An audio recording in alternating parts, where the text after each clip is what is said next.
مختلف ڈائمنشن سے، مختلف پہلوؤں کے ذریعے سے ہدایت الہی کو، یعنی کہ اللہ کے قوانین کو گہرائی میں پہنچ کر نئی نئی تبدیلیوں کو سمیٹنے کا کام ہمیں کر کے دے رہا ہے، اور اس کو آرگنائز کر کے ہمیں آسان کر کے دے رہا ہے۔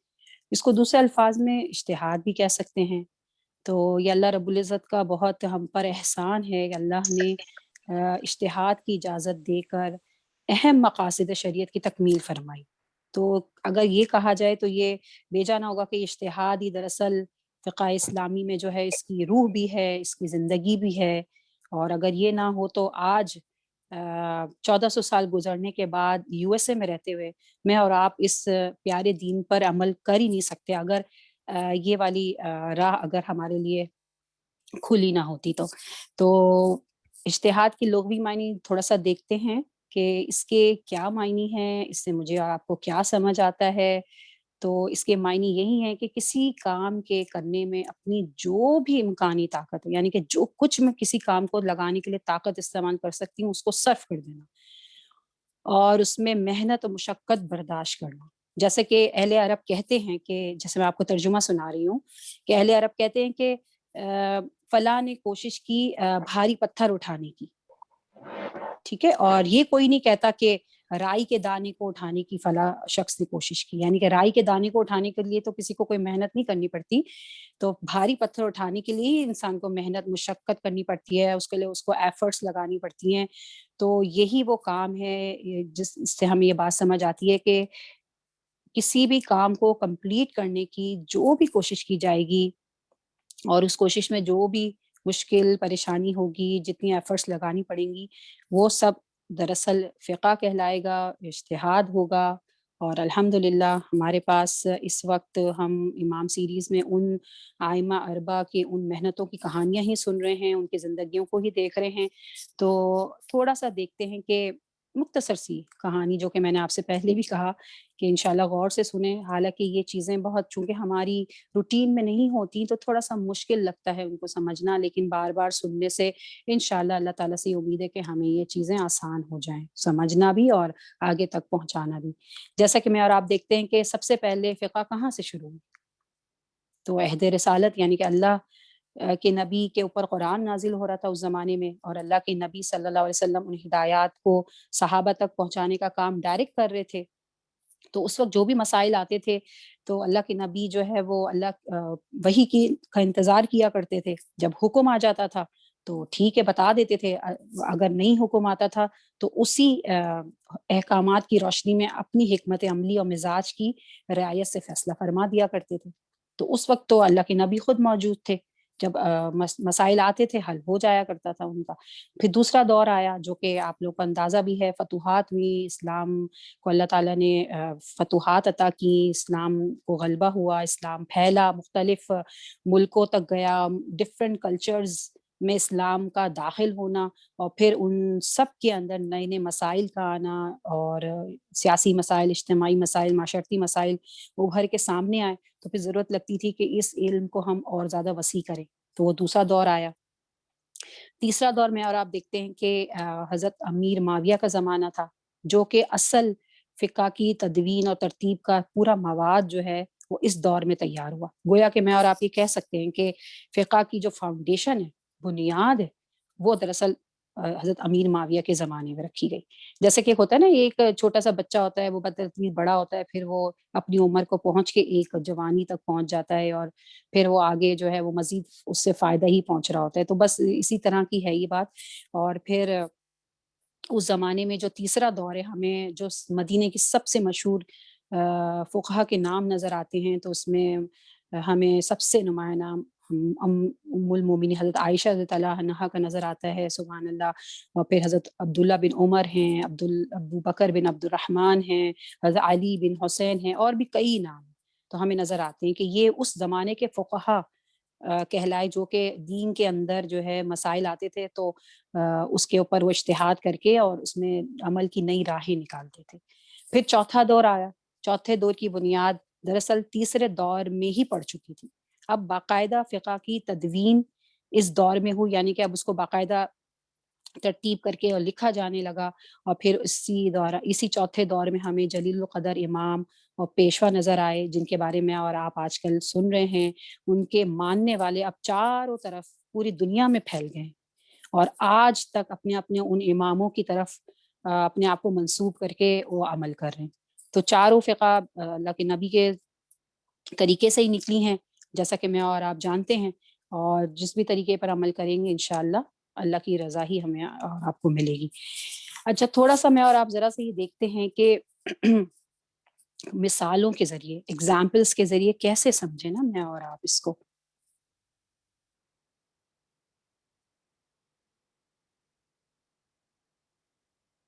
تو ہمیں سب سے پہلی مثال تو قرآن سے ہی دیکھنی چاہیے کہ قرآن میں اللہ رب العزت نے سورہ انبیاء میں جو حضرت داؤد علیہ السلام کا جو واقعہ پیش کیا ہے، تو ہمیں نظر آتا ہے کہ وہاں پہ کس طرح حضرت داؤد اور حضرت کے سامنے ایک مسئلہ پیش ہوا کہ وہاں پر جو ہے ایک مقدمہ آیا ان کے پاس کہ ایک شخص کے کھیت میں جو ہے رات کے وقت دوسرے لوگوں کی بکریاں آ گئی تھیں اور انہوں نے اس کھیت کا نقصان کر دیا۔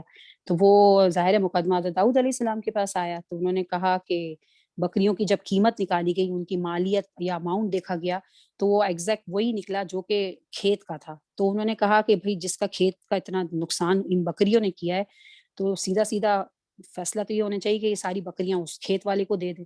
انہوں نے یہ فیصلہ دے دیا، لیکن حضرت سلیمان علیہ السلام نے اپنی رائے وہاں پہ یہ دی کہ کھیت والا اپنے پاس بکریاں رکھے، یعنی کہ کھیت والا جو ہے اپنے پاس بکریاں رکھ لے جب تک وہ ان سے فائدہ اٹھائے، اس دوران اس ڈیورنگ جو ہے بکریوں والا اس کھیت کو دوبارہ سے اپنی پہلی حالت پر لے آئے کھیتی باڑی کر کے۔ تو جب کھیت پہلی حالت پر آ جائے گا تو بکریاں ان کے مالکوں کو لوٹا دی جائیں گی اور کھیت والے کو کھیت دے دیا جائے گا، تو اس میں دونوں کا نقصان نہیں ہوگا۔ تو دیکھیں حضرت داؤد علیہ السلام نے جب یہ فیصلہ اپنے بیٹے کا سنا تو اس کی تعریف بھی فرمائی اور اپنی رائے سے رجوع بھی کر لیا۔ تو یہ ہمیں قرآن سے یہ ہمیں مثال بہت بہترین ملتی ہے کہ اس وقت مقدمہ آیا اور کس طرح اس وقت کے نبیوں نے جو ہے وہ فیصلہ دیا۔ تو یہ چیز بتانے کا مقصد یہ ہے کہ یہ سمجھ بوجھ جو ہوتی ہے دین کے ساتھ، یہ انسان کو فائدہ دیتی ہے۔ جب مسائل کے اندر جب وہ چاہتا ہے کہ نیت اگر اس کی اچھی ہے اور وہ چاہتا ہے کہ دین پر عمل کر کے اللہ کو راضی کرے، تو یقیناً اس کے لیے عمل کی راہیں جو ہے وہ نکلتی ہیں۔ اسی طرح میں اور آپ حدیث میں دیکھیں اس کی مثال بڑی اچھی مثال ہے، اور اتفاق ہے کہ یہ حضرت داؤد علیہ السلام کی مثال ہے کہ ایک دفعہ حضرت ابو ہریرہ رضی اللہ عنہ بیان کرتے ہیں کہ رسول اللہ صلی اللہ علیہ وسلم نے فرمایا کہ دو عورتیں اپنے اپنے بچوں کے ساتھ کہیں جا رہی تھیں، تو ان میں سے ایک کے بچے کو بھیڑیا اٹھا کر لے گیا۔ اب ایک نے اپنے ساتھ والی سے کہا کہ تیرے بچے کو بھیڑیا لے گیا ہے، دوسری نے کہا نہیں تیرے بچے کو لے گیا ہے۔ اب دونوں جو ہے وہ حضرت داؤد علیہ السلام کے پاس مقدمہ پیش کیا۔ حضرت داؤد علیہ السلام نے بڑی عورت کے حق میں فیصلہ دے دیا کہ وہ عورت بچہ جو تھا وہ بڑی عورت کا ہے، اس لیے کہ شاید وہ مشابہت تھی بچے کی اس عورت سے۔ پھر وہ دونوں حضرت سلیمان علیہ السلام کے پاس گئیں، انہوں نے کہا تو یہ سارا مسئلہ ان کے سامنے بیان کیا، تو حضرت سلیمان نے کہا چھری لاؤ، میں اس کے دو ٹکڑے کر کے تم دونوں کو دے دوں۔ چھوٹی نے کہا نہیں نہیں، اللہ تم پر رحم کرے، یہ اسی کا بیٹا ہے، یعنی کہ یہ بڑی کا بیٹا ہے۔ پھر حضرت سلیمان نے چھوٹی کے حق میں فیصلہ دیا، یعنی کہ آپ نے دیکھیں اندازہ لگایا ہوگا کہ حضرت سلیمان علیہ السلام نے ہیلے سے کام لیا اور آزمائش کر کے امر باطنی یعنی کہ اس کے اندر کی بات کو نکالا۔ انہوں نے ایک ایسا حل پیش کیا کہ جس کا بچہ تھا وہ تو تڑپ ہی جائے گی نا کہ میرے بچے کے دو ٹکڑے نہیں، اس سے تو بہتر ہے میرا بچہ میرے پاس نہ ہو، زندہ رہے۔ تو اس نے یہ کہا کہ نہیں نہیں بڑی کو دے دیں بچہ۔ تو حضرت سلیمان علیہ السلام فوراً سمجھ گئے کہ نہیں بچہ چھوٹی کا ہے، جبکہ شکل شاید اس کی بڑی سے مل رہی تھی، تو حضرت داؤد علیہ السلام نے ویسے فیصلہ دے دیا تھا۔ تو یہ ایسی مثالیں میرے اور آپ کے سامنے آتی ہیں۔ اس کے علاوہ ہم دیکھتے ہیں تاریخ میں صحابہ اکرام کے دور میں بھی حضرت عمر کے زمانے میں حضرت عمر نے ایک دفعہ حضرت طلحہ بن عبید اللہ کو دیکھا کہ انہوں نے جو ہے وہ احرام کی حالت میں کچھ رنگا ہوا کپڑا پہنا ہوا تھا۔ تو انہوں نے حضرت عمر نے ان سے کہا طلحہ یہ رنگا ہوا کپڑا کیسا؟ تو حضرت طلحہ نے جواب دیا کہ امیر المومنین یہ تو گیرو ہے، یعنی یہ ایسا کپڑا ہے جس میں خوشبو نہیں ہوتی، اور بغیر خوشبو کے رنگین کپڑا پہننا تو جائز ہے۔ تو حضرت عمر نے فرمایا کہ آپ جو ہیں وہ حضرت امام اور مقتدا ہیں، یعنی کہ آپ کو لوگ فالو کرتے ہیں، لہٰذا آپ کوئی